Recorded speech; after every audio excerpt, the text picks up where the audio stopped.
Kristen with Kristen's Cricut Corner. Today I'm going to be showing you how to make this simple face mask using the Cricut Explore Air 2. Full disclosure, there is a way that the Explorer can cut fabric.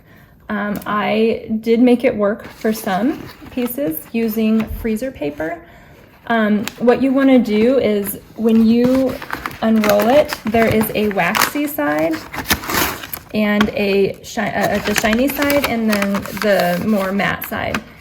If you cut a larger square than what you're cutting of fabric and of the freezer paper and use an iron to attach it to it and then stick it on either a standard grip or a fabric grip mat, and using a fabric or very sharp brand new point blade, I was able to get the Cricut to successfully cut out pieces of the mask. It worked about 50% of the time.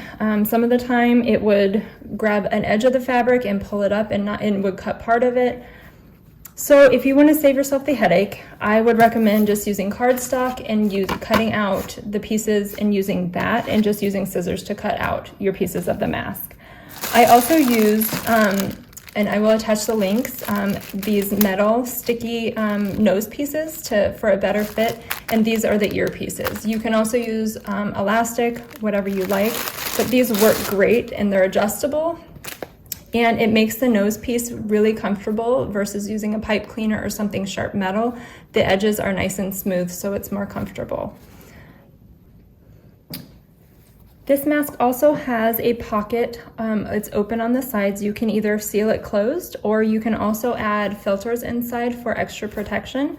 These are only two-sided, so they have two pieces of fabric, but you're welcome to make inserts or put filters inside for the added protection for these masks.